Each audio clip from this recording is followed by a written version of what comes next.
Hi, my name is Cindy Rang, and I'm the owner of the Fabric Patch in Ephrata, Washington. Our website is www.fabricpatch.net.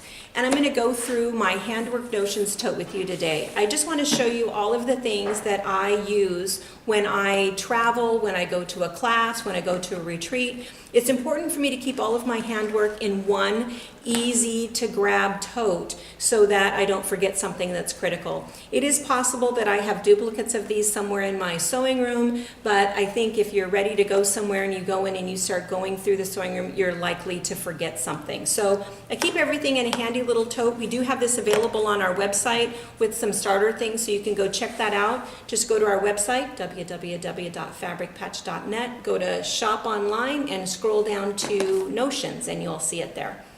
So what's in here are, again, all of those critical important things. So we'll start with this. This is a pin cushion, which ironically I don't use a lot for pins. I use it for drizzle stitches, some of the fun handwork, and for parking some of my needles when I'm using things. The only full-size pins that I use, I tend to not use a whole lot of them, so I just have a small little collection here, and they're on just a little wool round that I've made.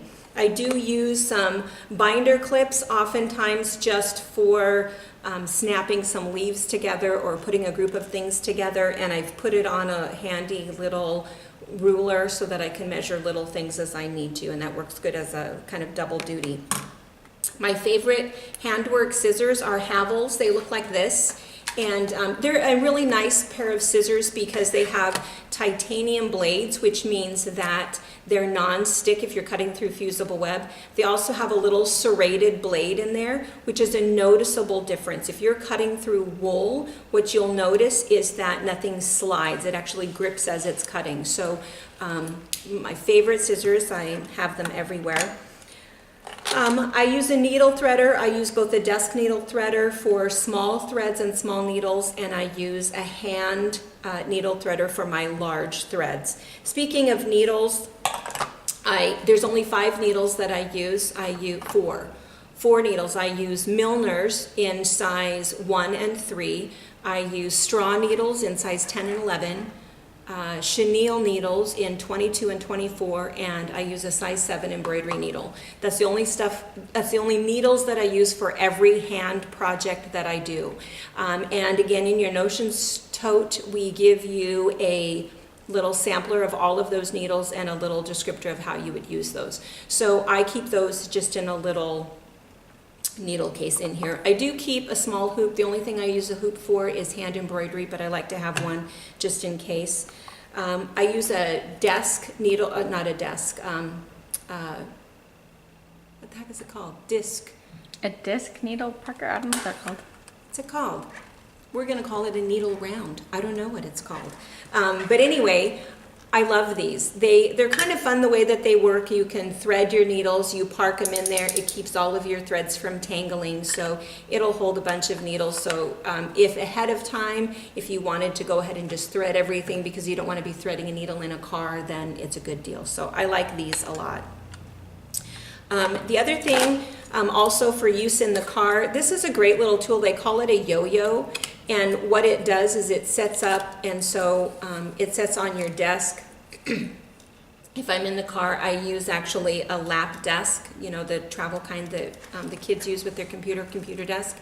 And so this will set nice on there, and it has actually a light and a magnifier on it. So it works really well for handwork. But the truth is, at home, when I'm sitting at my special little spot on the couch, this is the one that I like at home, because what you do is let's see, put it on this way, and then it just rests, and it actually has a little light that flicks on, and so you can do all of your handwork at home, and it just gives you a larger area. So at home, I like this one, but in this, just to make sure that I have something, I keep this one, but usually I'll grab that too if I think about it. The other things in here, I have an assortment of marking tools. I keep a pencil because that's the best thing for marking on freezer paper. We do have a freezer paper applique tutorial on our web channel.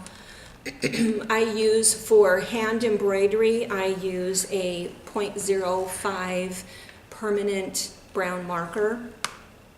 Doesn't iron off, doesn't wash off, doesn't go away. It is permanent, but the whole idea with this is that it's small enough that the thread will cover the size of mark that you're making. And we do have a hand embroidery video also.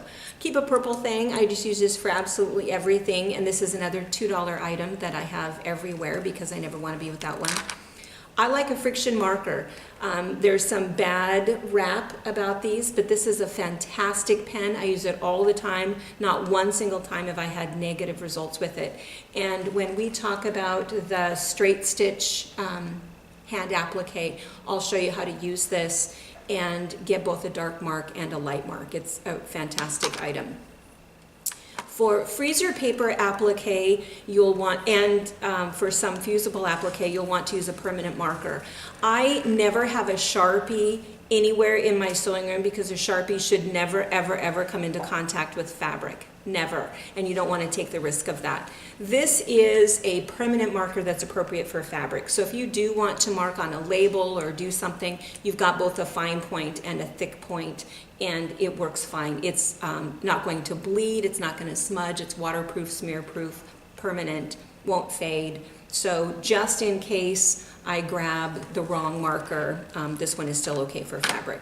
And then, of course, I like my Ultimate Marking Pen, which is just really just a chalk that irons away whenever you need a white mark. The other things that are in here are, my thimble of choice happens to be just the little leather round. I like it because I don't like getting sweaty fingers. I've tried every possible thimble, so whatever you like best, throw it in there. This happens to be what I like best. I also always keep a Band-Aid just because if you keep one, you won't need it. If you don't have one, you will wish you did. Thread Heaven, I like this for hand quilting, so I keep some of that handy. Keep a small little seam ripper available. And then I do like applique pins if I'm doing hand applique or hand applique by straight stitch, then I'll use this or glue. These are the two, so I just keep both of them depending upon which product I'm using for which technique. Just a mention about glue, there's only 2 of them out there that are really appropriate for fabric. That's a glue stick for fabric. You're gonna pay about $3 for it, but don't be fooled. Don't grab the little 50-cent glue stick that's intended for paper. This is stain-proof, smear-proof, water-soluble. It'll wash off the first time you wash your garment, or your quilt rather. And it's soft. I'm gonna keep going. Yeah, because there's only 3 things left. The other things, it is kind of nice just to keep a little handy tool. I never refer to it ever, but I keep it in just in the bottom. It doesn't take up very much space, and you never know when somebody else is gonna want some sort of a visual, so I just keep it in there just in case. I also keep my perfect circles. I use these all the time. We do have a video about how to use these. They are Karen K. Buckley's. She also has the larger circles. These are the medium-sized ones or small ones, and she also has ovals. So check out how to use these to get perfect applique circles. Last 2 things, maybe 3 things, did I mention glasses? I always make sure I have an extra pair of glasses just in case I don't have a pair around my neck.